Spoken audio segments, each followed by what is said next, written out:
তো আজকে আমি দেখাবো কিভাবে কলেজের জন্য আপনারা নতুন পদ্ধতিতে কিভাবে আবেদন করবেন।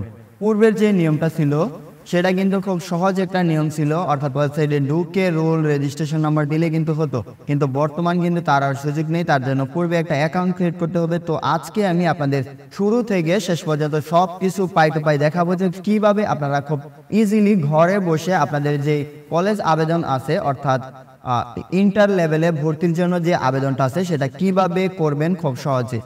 তো তার জন্য প্রথমে আপনারা চলে যাবেন সেই নির্ধারিত সরকারি যে ওয়েবসাইটটা আছে কলেজ ভর্তি আবেদনের, সেই ওয়েবসাইটে এর লিঙ্ক অবশ্যই আমি ডেসক্রিপশন বক্সে দিয়ে দেবো। আপনারা সেখান থেকে সরাসরি এই লিঙ্কে চলে যাবেন। তো এটাতে যাওয়ার পরে পূর্বে কিন্তু সরাসরি লগ ইন করে করা যেত, কিন্তু এখন প্রথমে আপনাদেরকে নতুন অ্যাকাউন্ট ক্রিয়েট করতে হবে। আর এখানে লগ ইন বাটন যেটা আছে এটা প্রথমে সাইন আপ, এরপরে লগ ইনের কাজ। তো আমরা প্রথমে যে অ্যাকাউন্ট ক্রিয়েট আছে সেটা চলুন করে নিই।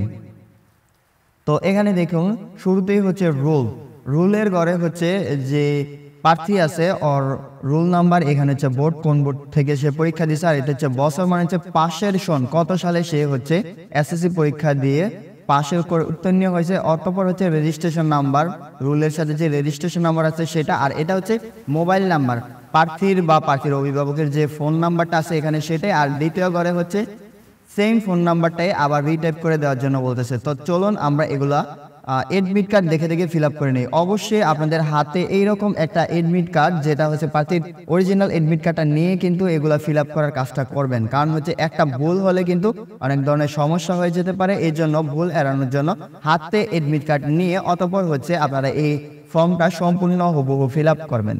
তো চলুন শুরু করা যাক। প্রথমে প্রার্থীর রুল,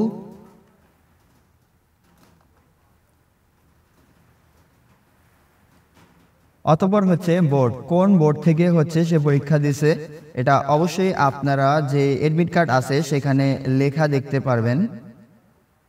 এটা ঢাকা বোর্ড ছিল, তো ঢাকা বোর্ড বছর পাশের সন 24-এ যেহেতু পাস করছে এখানে 24। আর রেজিস্ট্রেশন নাম্বার রুলের নিচে দেখুন খুব সুন্দরভাবে রেজিস্ট্রেশন নাম্বারটা দেওয়া আছে।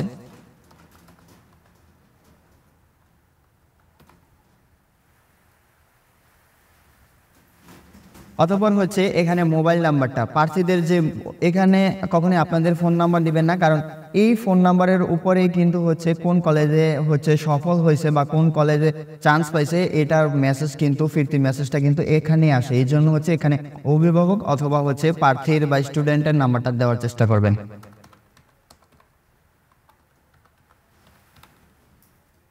আর নিচের ঘরে হুবহু উপরে যে নাম্বারটা দিবেন সেটাই এখানে রিটাইপ করে দিয়ে দিবেন।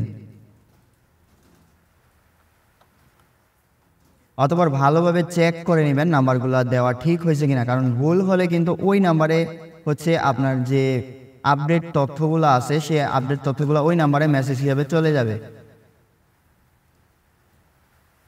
সবকিছু ঠিক থাকলে এখান থেকে সাইন আপে ক্লিক করবেন। অতঃপর এখানে ইডিইউ আইডি, এই যে ইডিইউ আইডি কি সেটা কিন্তু উপরে অলরেডি দেওয়া আছে, আর এটা পিন। তো এই দুটা সংরক্ষণ করার জন্য বলা হয়েছে। তো এই দুইটা সর্বপ্রথমে কি করবেন, আপনারা কপি করে নেবেন, কারণ পরবর্তীতে যখন আপনারা ফলাফল দেখতে চাইবেন বা কোনো কিছু এডিট করতে চাইবেন, সম্পাদন করতে চাইবেন, তখন কিন্তু আপনাদের এই ইউআইডি এবং পিন নাম্বারটা প্রয়োজন হবে। এটি খুবই গুরুত্বপূর্ণ, চাইলে আপনারা স্ক্রিনশট দিয়েও রাখতে পারেন। অতঃপর আমরা এখানে ইউআইডির ঘরে বসাই দিব সেই ইউআইডিটা যেটা আমরা এখান থেকে কপি করেছিলাম। আর দ্বিতীয় ঘরে পিনের ঘরে বসাই দিব এটি। অতঃপর লগ ইনে ক্লিক করব। এখানে আপনাদের পরিচিত হলে পাসওয়ার্ডটা সেভও রাখতে পারেন, না হলে নেভার দিয়ে দিবেন। তো আমার যেহেতু পরিচিত কেউ, আমি এটাকে সেভে রাখলাম, যেন এখানে সেভ রাখার সুবিধা পরবর্তীতে আমি এটাতে জাস্ট এক ক্লিকে ঢুকে যেতে পারবো। পিন পাসওয়ার্ড অটো আমার জিমেলের মধ্যে সেভ হয়ে থাকবে। যেহেতু আজকে ঝড় বৃষ্টির দিন, এই জন্য সার্ভার একটু সমস্যা করতেছে। তাছাড়া 26 তারিখে এই ওয়েবসাইটটা ওপেন হয়েছে, আর আজকে যেহেতু 27 তারিখ, মানুষের ভিড় থাকার কারণে ওয়েবসাইটে ট্রাফিক দেখাচ্ছে, এই জন্য এটা একটু লোড হইতে একটু সময় লাগতে পারে। অতঃপর যখন এখানে কমপ্লিট হয়ে যাবে, যদি এই সাইটটা না আসে তাহলে আপনারা আবার নতুন করে ঢুকবেন। তখন দেখুন যে পূর্বে যে লগ ইন ছিল এবং হচ্ছে সাইন আপ ছিল সেটা কিন্তু চলে গেছে। এখানে direct go to student dashboard, অর্থাৎ তার নামে একটা ড্যাশবোর্ড তৈরি হয়ে গেছে। তো আমরা এখন ডিরেক্ট সেই ড্যাশবোর্ডে চলে যাব। তো এখানে একটা জিনিস খেয়াল করো, লোডিং এর পরে কিন্তু আপনাদের সামনে সেম এইরকম একটা ইন্টারফেস শো করবে। তো এখানে কোনো কাজ নেই, সোজা আপনারা চলে যাবেন হচ্ছে এই যে এই আবেদনে। তার আগে খেয়াল করবেন এখানে রোল রেজিস্ট্রেশন যদি ঠিক থাকে তাহলে আপনাদের নাম কিন্তু এখানে শো করবে, নামটা সঠিক আছে কিনা। অতঃপর এখানে যাবেন, আবেদনে যাবেন।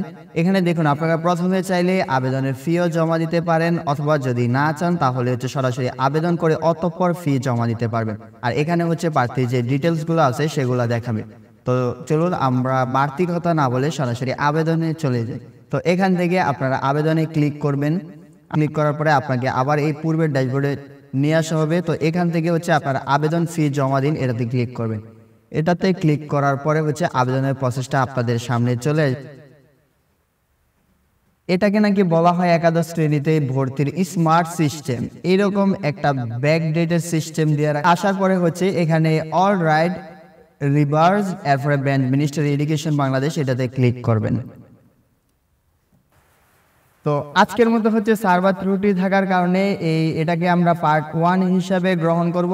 আর পার্ট 2 এ আমি হচ্ছে কিভাবে পেমেন্ট করে অতঃপর কলেজ আবেদনগুলো করতে হবে সেটা দেখাবো। কারণ হচ্ছে আজকে যেহেতু বৃষ্টির দিন, সার্ভারের ত্রুটি থাকার কারণে হচ্ছে বাকি কাজগুলো করা যাচ্ছে না। তো আজকে এতটুকুই। কিভাবে আইডি খুলবেন এটা হচ্ছে সবাই যাদের যাদের ফোনের সার্ভার ঠিক আছে তারা হচ্ছে আইডি খোলা পর্যন্ত কাজ করে নেবেন। অতঃপর হচ্ছে কিভাবে পেমেন্ট করে তারপর কলেজ আবেদনগুলো করবেন সেটা ইনশাল্লাহ পরবর্তী ভিডিওতে আপনাদেরকে দেখাবো। তো অপেক্ষা করুন পার্ট 2 এর জন্য।